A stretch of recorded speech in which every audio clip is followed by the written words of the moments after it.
Olá, pessoal, tudo bem com vocês? Espero que todos estejam bem. Estamos aqui para dar continuidade às nossas aulas de Direito Constitucional. Na semana passada, a gente fez o nosso teste avaliativo, por isso que a gente não teve a aula. Sobre o teste, primeiro eu gostaria de parabenizar a todos. Eu achei que o resultado foi muito bom, né? O número de acerto de vocês foi um número elevado. Então, gostaria de parabenizá-los, né, nesse início de aula em razão do resultado da semana passada. Não postei as notas porque a gente ainda falta fazer mais uma avaliação valendo 5 e que somada então a nota que vocês tiraram na semana passada pode totalizar até 10 pontos. E então vai ser a nossa primeira nota que vai ser lançada no portal, tá? Na aula de hoje, então, a gente vai dar seguimento ao nosso conteúdo e o objetivo nessa primeira parte da aula vai ser encerrar a parte dos remédios constitucionais, tá? Que ainda faltam 2 para a gente conversar um pouquinho e eu deixei eles por último, não porque eles são os menos importantes, mas porque é mais fácil de compreender e ele não tem tanta incidência em prova com essa ideia de confundir qual é o remédio constitucional mais adequado, como os 3 primeiros que a gente viu, né? Que é mais fácil de confundir e de misturar dentro de uma questão. Então, o objetivo da aula de hoje, a gente vai terminar os remédios constitucionais e com isso eu digo que a gente vai estudar, então, 2, né? Que são os últimos 2 faltantes para a gente finalizar essa parte, que é o mandado de injunção e a ação popular. Então, esses 2 é o que a gente vai ver nesse primeiro momento da aula, tá? Começando então pelo mandado de injunção com material de apoio que eu anexei no portal para que vocês possam acompanhar, para que a aula fique mais leve, que a gente não perca muito tempo ditando ou pausando para fazer algumas anotações, tá? Então peguem o material de apoio de vocês para que vocês consigam acompanhar com maior facilidade a nossa aula. Mandado de injunção. Mandado de injunção também é um remédio constitucional previsto, né, no texto da Constituição Federal, assim como todos os demais que a gente já estudou. O que é o mandado de injunção? Ou como que a Constituição Federal caracteriza e conceitua o remédio constitucional do mandado de injunção? Vamos fazer a leitura, né, de acordo com o que dispõe o texto constitucional. Conceder-se-á mandado de injunção sempre que a falta de norma regulamentadora torne inviável o exercício dos direitos e liberdades constitucionais e das prerrogativas inerentes à nacionalidade, à soberania e à cidadania.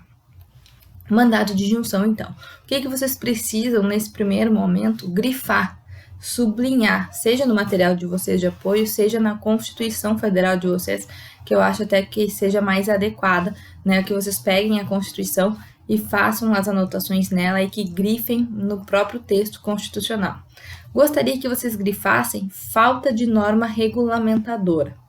Falta de norma regulamentadora é aquele nosso núcleo de buscar qual é o remédio constitucional que algumas vezes eu falo, né? Qual é o núcleo do habeas corpus? Locomoção. Qual é o núcleo do habeas data? Informação. Núcleo do mandado de segurança? Direito líquido e certo. E o nosso núcleo no mandado de injunção é falta de norma regulamentadora. Então, é esse o nosso núcleo conceitual do mandado de injunção. Ele é cabível na ausência, na falta de uma norma regulamentadora, mas não é qualquer norma regulamentadora. Primeiro, essa ausência, essa falta de norma regulamentadora é uma ausência que a própria Constituição prevê. Então, essa ausência se refere a uma ausência de norma constitucional, né, com base na Constituição, com base no texto constitucional. Norma regulamentadora, então, de cunho constitucional, né? Então, podem puxar uma flechinha e já anotar de cunho constitucional, que torne inviável o exercício dos direitos e liberdades constitucionais e das prerrogativas inerentes à nacionalidade, soberania e cidadania. Queria que vocês também grifassem essas últimas 3 palavras, nacionalidade, soberania e cidadania, não porque eu acho difícil de compreender, mas porque já vi cair em prova que eles acrescentam meio ambiente, ou eles retiram cidadania e trocam por meio ambiente. E daí a questão se torna errada, né? Porque é uma cópia literal do que dispõe a própria Constituição Federal. Então, sublinhem nacionalidade, soberania e cidadania, só para saber que são esses três que a gente vai encontrar no texto constitucional, e meio ambiente não é, né, um caso aí de ausência de norma regulamentadora que seria viável utilizar o mandado de injunção. Ele cabe nesses casos aí, né, de prerrogativas de nacionalidade, soberania e cidadania, né? Então, essas três palavras tem que cuidar, porque em prova eles costumam misturar e acrescentar ou retirar, né, modificar isso, tornando a questão incorreta, tá? E aí eu coloquei para vocês o objetivo. Qual é o objetivo do mandado de injunção? Se eu falei que o núcleo do mandado de injunção se refere à ausência, à falta de uma norma regulamentadora, o objetivo nada mais é do que suprir essa omissão do poder público, suprir essa falta, suprir essa ausência de norma regulamentadora. Então, o mandado de injunção, ele tem como objetivo principal isso, na ausência de uma norma regulamentadora, ou seja, eu não tenho como exercer aquele direito previsto pela Constituição em razão de uma ausência de norma regulamentadora sobre essa lei, eu impetro o mandado de injunção com o objetivo de avisar, olha, eu não consigo exercer o meu direito porque eu não tenho uma norma regulamentadora, não há uma norma regulamentadora que me possibilite usufruir, exercer esse meu direito. Então, ele vai avisar, ele vai notificar o poder público, aquele órgão responsável pela elaboração da lei, que não existe essa lei. E esse aviso, essa notificação dessa ausência de norma regulamentadora, ela vai ser feita por meio do mandado de injunção, né? Então, em poucas palavras, é para isso que serve o mandado de injunção. Seria um aviso de vocês, uma notificação de vocês ao poder público, e mais específico ainda que a gente vai ver, é uma notificação de vocês àquele órgão responsável por elaborar aquela norma, e que vocês vão notificar, então, que essa norma, ela não existe. E, em razão de ela não existir, vocês não conseguem usufruir do direito de vocês, tá? Por isso que eu coloquei ali normas de eficácia limitada. Normas de eficácia limitada a gente estudou em Constitucional 1. Então, para quem não lembra, eu recomendo, né, que resgatem lá o caderno, as anotações de Constitucional 1 de vocês, para relembrar o que seriam, o que são as normas de eficácia limitada, que se subdividem em normas de eficácia limitada de caráter institutivo e de caráter programático. Quem lembra, né, o que são as normas de eficácia limitada? Vocês conseguem lembrar? São aquelas normas que a gente vai encontrar, aquelas leis dentro do texto constitucional, dentro da Constituição Federal, mas que para que elas possam produzir efeitos, ter eficácia na vida das pessoas, na vida de terceiros, é preciso que uma lei infraconstitucional regulamente aquele assunto. Vocês lembram? É isso?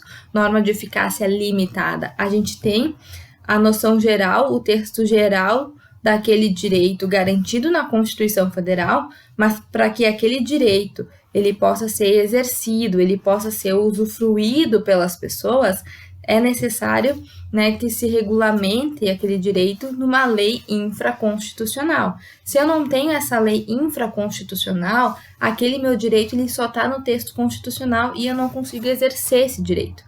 Isso significa ausência de norma regulamentadora. É quando eu tenho aquele direito previsto na Constituição Federal, por isso que essa ausência é uma ausência com base no texto constitucional, e em razão dessa ausência, ou seja, em razão da edição, da elaboração de uma lei infraconstitucional, eu não consigo usufruir desse meu direito, né? Eu não consigo exercer esse meu direito, né? Então, quando vocês forem relembrar ou buscar no caderno de vocês normas de eficácia limitada, tudo aquilo que a gente estudou naquela parte de direito constitucional 1, ela vai nada mais é do que essa ausência de norma regulamentadora, e que para a gente suprir essa ausência, suprir essa falta, agora eu aviso para vocês, né, que o remédio cabível para isso é o mandado de injunção. Então, o que vocês podem fazer é lá nesse Constitucional 1 que vocês anotaram, que vocês têm no caderno de vocês, normas de eficácia limitada, vocês vão lá e anotem mandado de injunção. Porque quando vocês forem estudar para a OAB ou para algum concurso e forem estudar a aplicabilidade das normas constitucionais, que é essa parte, né, eficácia plena, contida, limitada, lá no limitada vocês já vão ler mandado de injunção. E aí vocês já vão lembrar lá para frente no Constitucional 2. Quando a Constituição prevê um direito, e esse direito, para que ele possa ser exercido, precisa que uma lei venha regulamentá-lo, né? Precisa dessa lei, e na ausência dessa lei eu não consigo usufruir esse meu direito, o que eu faço? Eu impetro um mandado de injunção com o objetivo de notificar, de avisar, né, que essa ausência de norma regulamentadora e que em razão disso eu não consigo exercer o meu direito. Né? Então é para isso que serve o mandado de injunção. Percebam que ele é bem diferente do que dos remédios constitucionais que a gente vem estudando, né? Ele não tem como confundir ele com habeas corpus, com habeas data ou com mandado de segurança, né? Ele é um pouco mais diferenciado porque ele é bem singular, né? Ele vai se referir a essas normas constitucionais de eficácia limitada, né? E que vai se buscar uma regulamentação desse direito por meio do mandado de injunção, tá? Coloquei ali para vocês o requisito, né, como um requisito único que a gente extrai do próprio texto constitucional, requisito como falta de norma regulamentadora de uma previsão constitucional. Previsão constitucional, ela vai ser importante quando a gente for estudar controle de constitucionalidade, porque lá em controle de constitucionalidade, a gente vai aprender uma outra ação, que eu não vou falar agora, para a gente não confundir, mas existe uma outra ação que também tem como objeto a ausência de uma lei, a ausência de uma regulamentação. Mas daí, nessa outra ação que a gente vai estudar no futuro, não se trata de uma norma constitucional, tá? E o MI aqui, o mandado de injunção, a gente está trabalhando em razão dessa ausência, em razão de uma previsão constitucional. Então, mandado de injunção se refere a previsões que vocês vão encontrar no texto constitucional e que não foram regulamentadas por uma lei infraconstitucional, tá? Então, o requisito é a falta dessa norma regulamentadora, ou seja, dessa norma infraconstitucional, com base numa previsão constitucional que torne inviável o exercício dos direitos, liberdades e prerrogativas, e essas prerrogativas são inerentes à nacionalidade, à soberania e à cidadania.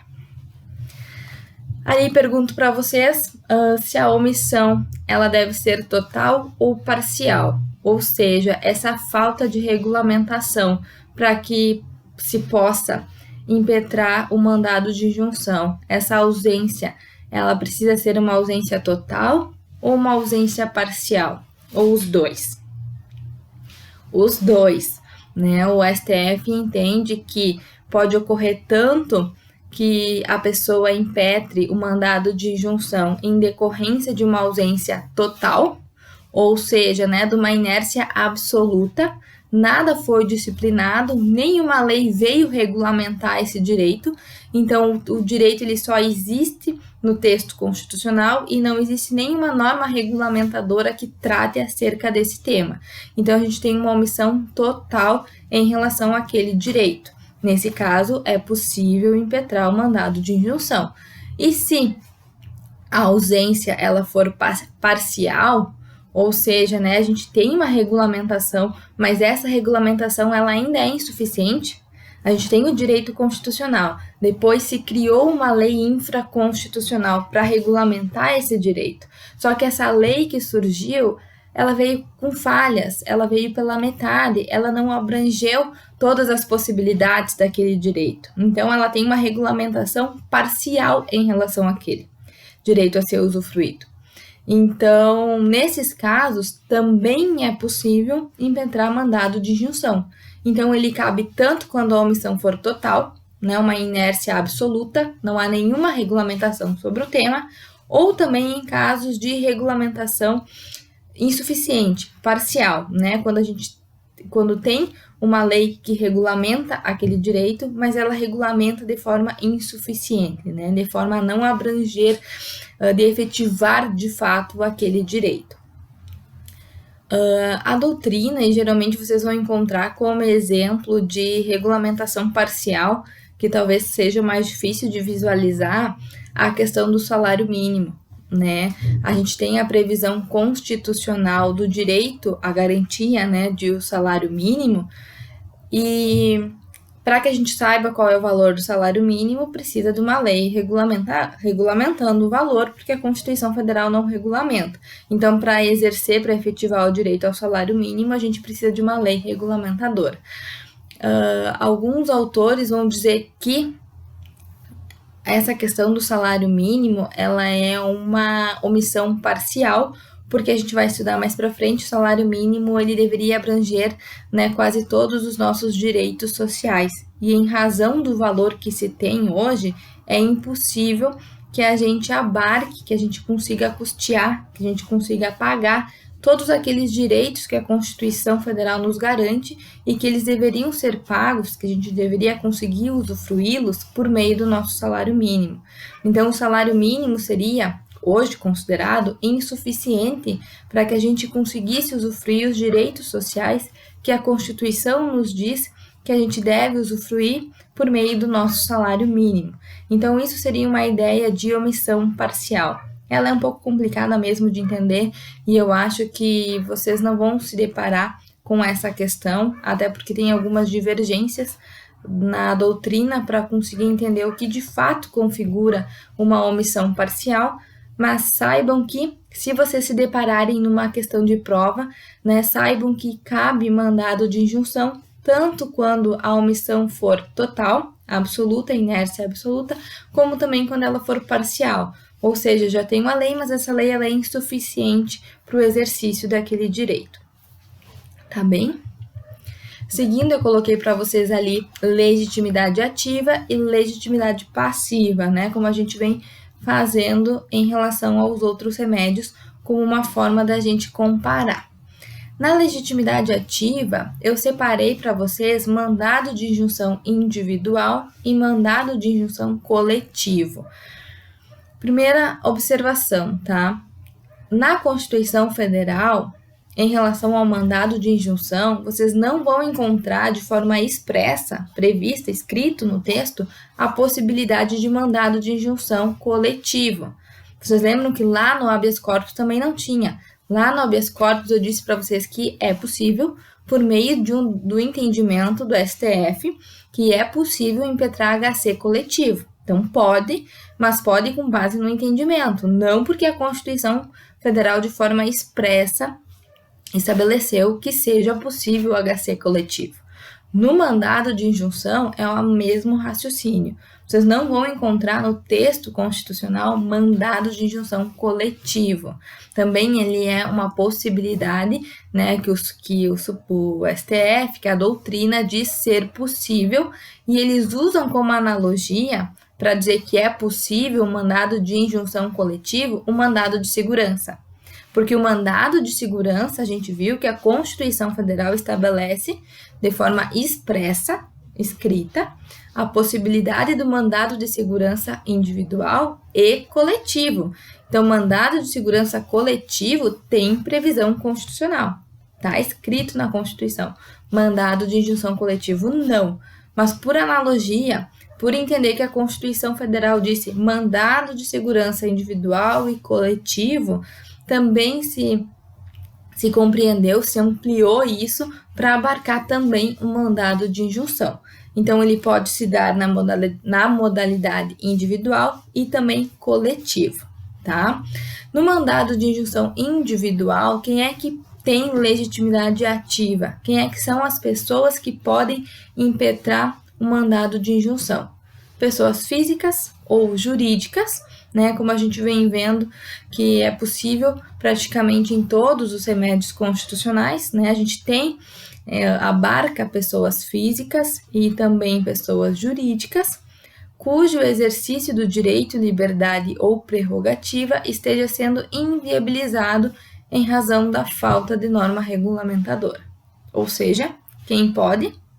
Aquela pessoa que não consegue exercer o seu direito em razão da ausência dessa norma regulamentadora. Então, são essas pessoas que podem impetrar o mandado de injunção. Aquela pessoa que está sendo afetada em razão dessa ausência de norma regulamentadora, né? Por isso, qualquer pessoa física ou jurídica que está sendo afetada em razão da ausência de norma regulamentadora. E o mandado de injunção coletivo, quem pode impetrar, já que a gente não tem a previsão no texto constitucional, né? Mandado de injunção coletivo não vem previsto no texto constitucional, então quem são as partes legítimas para impetrar mandado de injunção coletivo? Vejam bem, eu recém disse para vocês que se admite mandado de injunção coletivo por analogia ao mandado de segurança coletivo, né? Se a Constituição Federal permitiu de forma expressa o MS coletivo, né, se estendeu esse entendimento e se puxou para o mandado de injunção coletivo, né? Copiou e colou a ideia. Junto disso, também vieram os legitimados, de modo que aquelas pessoas que eram legitimadas a impetrar MS coletivo também o são para impetrar mandado de injunção coletivo. Então, quem é que pode impetrar mandado de injunção coletivo? Partido político com representação no Congresso Nacional, organização sindical, entidade de classe ou associação legalmente constituída e em funcionamento há pelo menos 1 ano. Então, esses são as mesmas pessoas que têm legitimidade para impetrar o MS coletivo. Então, são as mesmas que também podem impetrar o MI coletivo, mandado de injunção coletivo. Mas, por meio do STF, pela doutrina, se acrescentaram outros 2 no mandado de injunção. Além dos que também já eram possíveis, né, no MS, foram colocados 2 a mais no mandado de injunção. Quem são esses 2 a mais? Ministério Público e Defensoria Pública, né? Por se tratar da impossibilidade de exercer direitos em razão dessa falta de ausência, né, dessa lei regulamentadora, se entende que a gente precisa ampliar um pouco mais o rol de legitimados para impetrar o mandado de injunção. Por isso que agora, além de a gente também trabalhar com partido político com representação no Congresso Nacional, entidade sindical, entidade de classe, associação legalmente constituída e em funcionamento há 1 ano, que são os mesmos do mandado de segurança coletivo. Agora, além desses, a gente ainda tem mais 2, Ministério Público e Defensoria, tá? Que cabe somente para o MI coletivo. O que vocês precisam cuidar em prova em relação a esses 2? Vocês pode acontecer nas provas de a banca colocar Ministério Público e Defensoria no mandado de segurança coletivo. E no mandado de segurança coletivo não é parte legítima Ministério Público e Defensoria. Somente cabe como parte legítima Ministério Público e Defensoria no mandado de injunção coletivo. Então, é esse o cuidado que vocês precisam ter no momento de resolver uma prova que vão envolver esses 2 remédios constitucionais, né? Considerando que todos que podem impetrar mandado de segurança coletivo também podem impetrar mandado de injunção coletivo, mas nem todos que têm legitimidade ativa no mandado de injunção coletivo têm legitimidade ativa no mandado de injunção, porque Ministério Público e Defensoria Pública só têm legitimidade no mandado de injunção coletivo. No mandado de segurança coletivo, Ministério Público e Defensoria ficam fora, tá? Então, é o cuidado que eu peço em relação a esses 2 em questões de prova. Legitimidade passiva, né? Ou seja, contra quem, né? A quem vai ser impetrado esse mandado de injunção. Se a gente está se referindo à ausência de uma norma regulamentadora, quem seria a parte passiva a se impetrar com o mandado de injunção? Aquele órgão, aquela autoridade competente para elaborar aquela lei faltante, aquela lei que está faltando. Então, vocês vão ajuizar, vocês vão impetrar um mandado de injunção contra quem? Contra aquele órgão ou autoridade competente para editar aquela lei faltante, aquela lei que falta. Por isso que eu pus ali para vocês poder, órgão ou autoridade com atribuição para editar a norma regulamentadora, né? Ou seja, quem deveria ter feito a lei e não fez, né? Então, vocês vão cutucar direto na pessoa que deveria ter feito aquela lei regulamentadora e, por inércia, acabou não regulamentando, não editando aquela lei. Como regra, a gente tem o Congresso Nacional. Ele é a nossa regra, porque a gente está trabalhando de questões que envolvam o texto constitucional e o nosso poder aí de legislar, de criar leis, que é de competência do poder legislativo, que é o Congresso Nacional. Então, como regra, o mandado de injunção, ele vai ter como parte impetrada, ou seja, né, a parte passiva, como regra, o Congresso Nacional, que é o nosso poder legislativo, aquele que tem competência e que deve legislar, que deve regulamentar os nossos direitos, em especial aqueles, né, previstos já no texto constitucional. E coloquei ali como exemplo também para vocês o presidente da República, porque mais para frente, lá em Constitucional 3, a gente vai ver que o artigo 61, parágrafo 1º da Constituição Federal, vai prever alguns temas, algumas matérias que somente podem ser editadas e propostas pelo presidente da República. Então, pode ser que alguma matéria que deveria ter sido regulamentada e que não foi regulamentada seja somente de competência do presidente da República. Então, nesse caso, a parte impetrada vai ser o presidente da República, né? Mas, como regra, a gente tem o Congresso Nacional, em alguns casos específicos, que vão estar lá no artigo 61, parágrafo 1º da Constituição Federal, vocês poderão encontrar, então, alguns casos que a parte impetrada é o presidente da República, tá? E aqui vem uma parte, talvez a mais importante, do mandado de injunção, que é aqui que eu quero que vocês tenham uma atenção especial para entender, porque é complicado quando esse tipo de questão vem cobrada em prova, porque não é unânime o entendimento hoje no Brasil, né? O STF, dependendo do momento, adota um posicionamento, adota outro posicionamento, então ele é bem volátil em relação aos efeitos da decisão, que ela varia de tempo para tempo, o efeito que o STF ele vai dar, né, nesse mandado de injunção. Mas eu coloquei ali para vocês os efeitos, né, as teses, né, as possibilidades desses efeitos do mandado de injunção.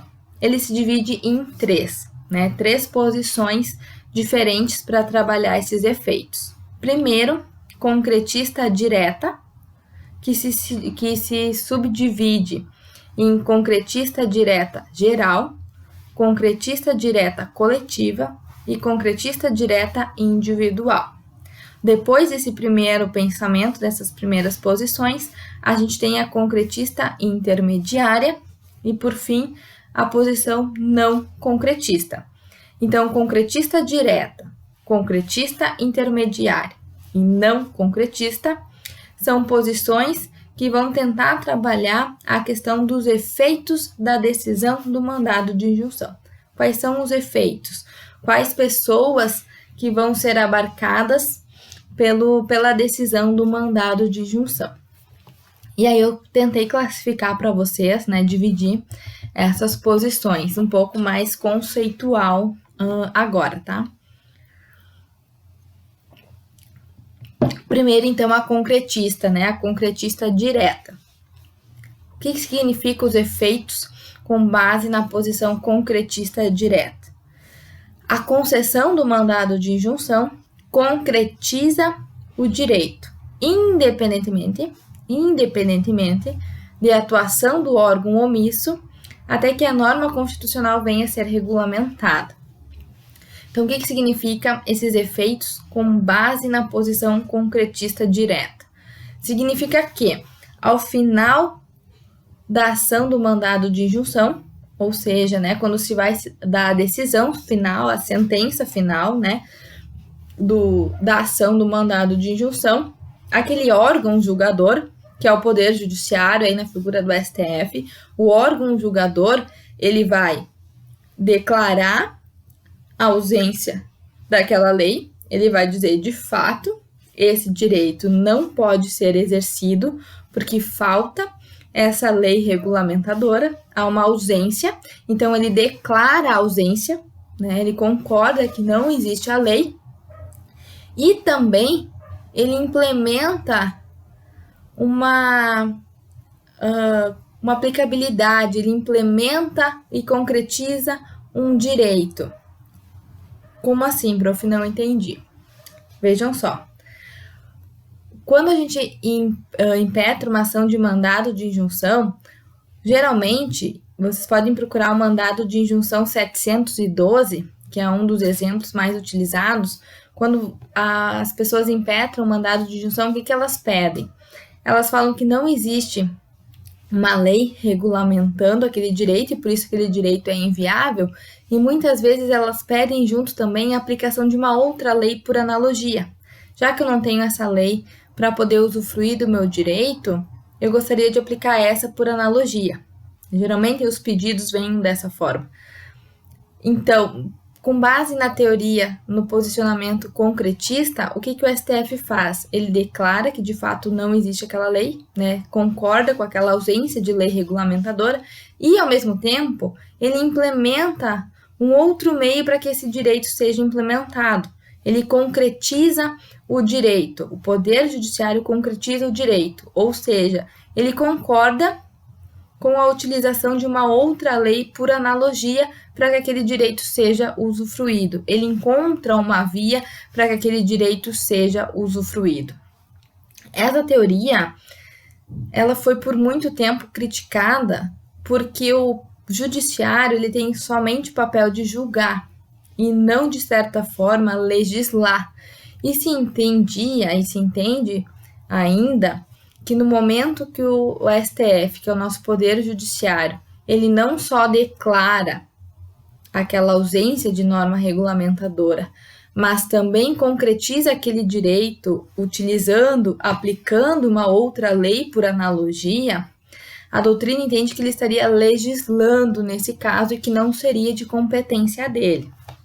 Mas, em alguns casos, e ainda hoje, o STF ele adere a essa teoria concretista. Ele declara a ausência da lei e não só declara. Ao mesmo tempo que ele declara, ele também implementa uma lei por analogia para que esse direito possa ser concretizado. Por isso que eu coloquei ali para vocês, declara, mas implementa.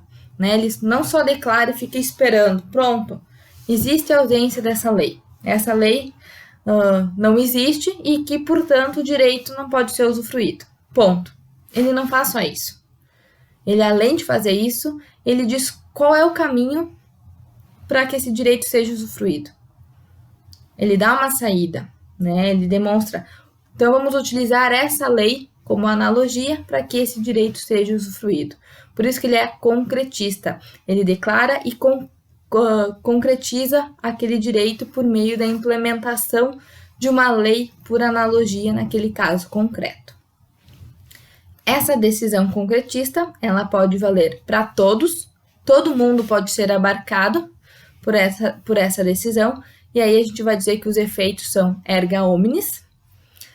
Essa decisão, ela também pode abranger somente um grupo de pessoas, por exemplo, um determinado sindicato, uma determinada categoria, né? O sindicato vai abranger só os bancários, vai abranger só os professores, vai abranger só o pessoal da Polícia Civil, né? Ou seja, se delimita a uma entidade, a uma classe, a um grupo. Quando existe essa limitação de classe, de grupo, a gente vai dizer que foi uma decisão concretista de cunho coletivo. Coletivo no sentido de que não abarcou todo mundo, mas abarcou um coletivo de pessoas, uma classe, uma determinada entidade, um determinado grupo de sindicato. Ou também, esses efeitos, eles podem ser individual, que a gente vai chamar de interpartes, ou seja, né, vai atingir somente aquela pessoa que impetrou com a ação, né, somente aquela pessoa afetada naquele caso concreto. Então, a ação concretista, como colocado no esquema de cima, ela pode ser geral, e aí vai abranger todo mundo, com o efeito erga omnes. Ela pode ser coletiva, que vai abranger um grupo, uma categoria definida, determinada, ou individual interpartes, somente aquela pessoa que impetrou com a ação e que foi prejudicada em razão daquele caso concreto. Quando que vai ser um, quando que vai ser outro? Depende da decisão do STF, depende dos efeitos que o STF vai dar naquele caso concreto. Mas é possível que se dê qualquer um desses 3 efeitos: geral, erga omnes, coletivo, determinado grupo, determinada classe, individual, interpartes, somente em relação àquela pessoa que impetrou aquela ação e naquele caso concreto, tá? Então, concretista, essa posição concretista, lembrar do quê? O STF, Poder Judiciário, declara a ausência da norma regulamentadora e implementa, concretiza aquele direito com a utilização de uma outra lei, por analogia, por uma outra via. Então, ele não só declara, mas ele também age. Como muitos chamam de legislar, né? Ele não só declara, mas ele também legisla para que aquelas pessoas consigam concretizar e usufruir aquele direito. A segunda posição é a posição intermediária, que é a mais aceita hoje, né? O que é a intermediária? A intermediária, quando aquele mandado de injunção ele for julgado procedente, né? Se confere, se dá procedência no mandado de injunção, o Poder Judiciário, né, o STF, ele vai notificar o órgão competente para legislar, vai dar um prazo, um aviso, uma notificação para ele legislar. Né? Legisle no prazo de 90 dias. Dentro desse prazo, se aquele órgão competente não legislar, aí sim o Supremo Tribunal vai concretizar, vai implementar por meio de uma analogia.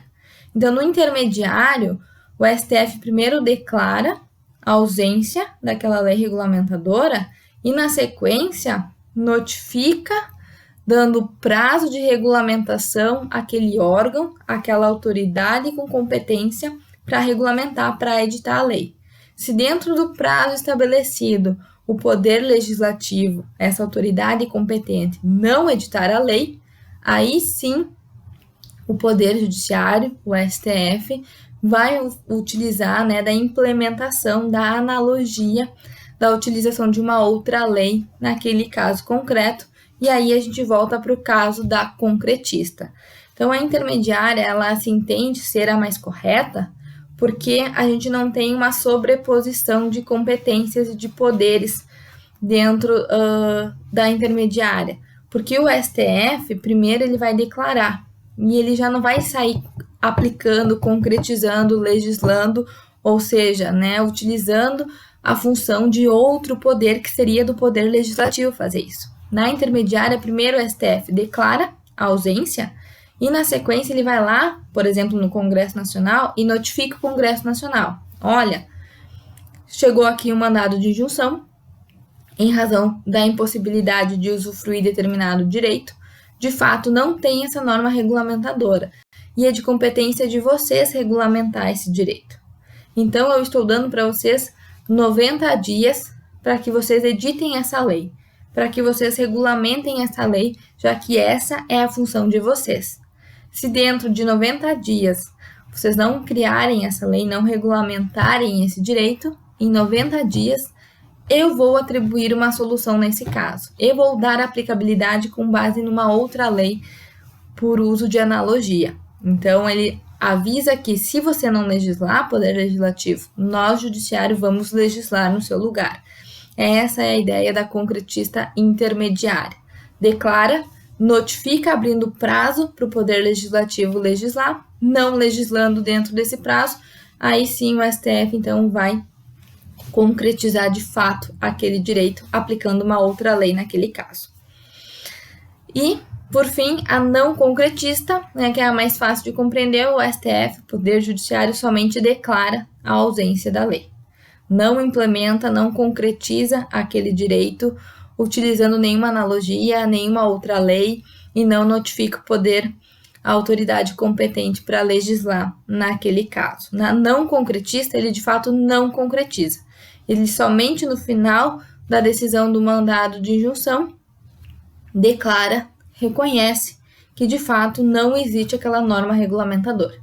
Pronto, né? Então ele cruza os braços e espera que o poder legislativo faça aquela lei, faça aquela lei que até então se encontra como ausente de regulamentação, tá? Então, retomando para quem não compreendeu, os efeitos da decisão têm 3 posições diferentes: concretista direta, concretista intermediária e não concretista. Na concretista direta é aquela que o Poder Judiciário, na figura do STF, declara a ausência da lei e implementa o direito, concretiza o direito utilizando outra lei por analogia, como muitos chamam de legislar, né? Ele cria possibilidades para que aquele direito seja implementado na ausência daquela lei regulamentadora.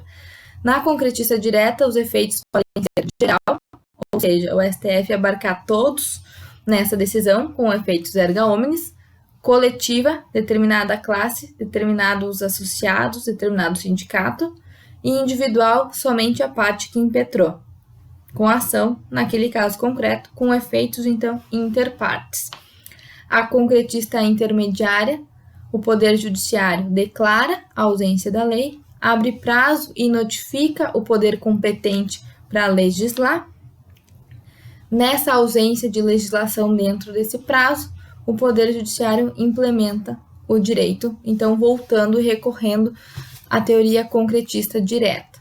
E, por fim, a não concretista, o STF, Poder Judiciário, somente declara a ausência da lei e não faz mais nada, não abre prazo e também não concretiza o direito. O STF ele vem adotando a concretista direta, né? Ele declara e encontra uma solução. Né? Ele diz assim, já que o poder Legislativo não fez nada, eu vou fazer. Nem vou notificar, vou fazer direto. É isso que o STF ele vem fazendo, as últimas decisões dele são baseadas nisso. Ele declara e, ao mesmo tempo, aplica o direito naquele caso. Mas a doutrina entende que o mais correto seria ele se posicionar com base na concretista intermediária. Ou seja, ele declara e primeiro notifica o poder competente, que é o poder legislativo, para regulamentar. Não regulamentando, aí sim o Poder Judiciário iria achar uma solução para aquele caso concreto. Lá no final eu coloquei para vocês casos, né, para ficar mais claro, e aí eu sugiro que vocês procurem esse mandado de injunção 712. O que é esse mandado de injunção? O artigo 37, inciso 7 da Constituição Federal, ele permite, né, ele autoriza que os servidores públicos façam greve, mediante lei específica. Então, o 37, inciso 7 da Constituição vai possibilitar o direito de greve aos servidores públicos, só que esse direito de greve, ele deve ser regulamentado por meio de uma lei específica. Agora eu pergunto para vocês, tem essa lei específica do direito de greve dos servidores públicos? Não tem. A gente não tem ainda uma lei específica que trata sobre a greve no serviço público. Então, existe uma ausência de norma regulamentadora e direito de greve é uma norma de eficácia limitada. Eu preciso da lei para que eu possa usufruir esse direito de greve, para saber os limites, os parâmetros, os prazos, né, o procedimento de como se fazer uma greve. Então, existe uma ausência de norma regulamentadora com base no direito de greve dos servidores públicos. E aí, o que aconteceu? Uma determinada categoria impetrou mandado de injunção, e um deles é esse que eu coloquei para vocês, 712. O que se pedia? Qual era o objetivo desse mandado de injunção 712? Assegurar o direito de greve aos servidores públicos. Né? Eles também se viam na vontade, na necessidade de fazerem greves, só que esse direito era impossibilitado porque por mais que se tivesse a previsão constitucional do direito de greve aos servidores públicos, não tem essa lei regulamentadora. Não tendo a lei regulamentadora, o exercício daquele direito fica inviável.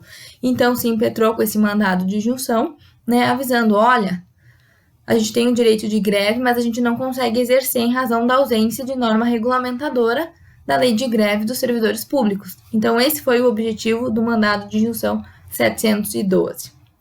A decisão do STF declarou a omissão legislativa, então ele declara, de fato não tem, e por maioria determinou a aplicação da lei de greve vigente no setor privado. Então vejam só, ele pegou por analogia uma outra lei que existe, que é a lei de greve que regulamenta a lei no setor privado, e disse: enquanto não houver uma lei feita pelo Poder Legislativo que vá regulamentar a greve dos servidores públicos, vai se aplicar aos servidores públicos a lei que regulamenta a greve no setor privado. Então percebam aqui que o STF adotou a teoria concretista direta, porque ele declarou a ausência, ele declarou a omissão legislativa. De fato, não existe uma lei que regulamente o direito de greve dos servidores públicos e, na sequência, ele determinou que fosse aplicado por analogia a lei de greve no setor privado, até que o Poder Legislativo, então, faça a lei que, de fato, vai regulamentar o artigo 37, inciso 7 da Constituição Federal. Então, vejam só, se hoje os servidores públicos fazem greve, conseguem usufruir do direito de greve, não é porque existe uma lei que regulamente o direito de greve dos servidores públicos. Ainda não existe. É uma lei de eficácia limitada que precisa de regulamentação e ainda não foi regulamentada. Eles impetraram com mandado de injunção, avisando: ei, queremos fazer greve e não conseguimos porque não temos essa lei. Estamos impossibilitados de fazer greve. O STF disse: de fato não tem a lei que regulamente a greve no serviço público. Então, enquanto não tiver essa lei, enquanto o legislativo não regulamentar, vai ser aplicada a vocês a lei de greve aplicada no setor privado, no serviço privado. Então, hoje se aplica as mesmas regras de greve do serviço privado ao serviço público, porque a gente ainda não tem essa lei de greve no serviço público. Por isso, ali no final, eu coloquei: os efeitos da lei abarcou todo o funcionalismo público. Portanto, o efeito foi concretista, direto, geral. Concretista, direto, geral. Ah, prof, mas abarcou todo o funcionalismo público. Isso não seria coletivo? Uma determinada categoria, serviço público? A lei, o STF abarcou todo o funcionalismo público porque se estava buscando regulamentar a greve no serviço público. Então, aquelas pessoas que poderiam ser atingidas, que são os servidores públicos, todos foram atingidos. Todo o funcionalismo público foi atingido pela decisão. Então, a decisão do STF teve efeitos erga omnes e geral. Então, foi uma decisão concretista geral. Efeito erga omnes para todo mundo. Seria coletivo, por exemplo, se abarcasse somente a Polícia Civil, os servidores da Polícia Civil. E aí, então, é uma parcela do funcionalismo público que foi beneficiado por aquela decisão. Foi um coletivo, uma classe selecionada dentro do funcionalismo público. Nesse caso, a decisão teria efeitos coletivo, concretista coletivo, mas abarcou todo o funcionalismo público. Então, foi concretista geral. Lembrando que foi concretista porque declarou a ausência da lei e implementou por analogia o uso de outra lei, que foi a lei do setor privado. Encerro por aqui agora e, na sequência, a gente vai estudar ação popular, finalizando, então, os nossos remédios constitucionais.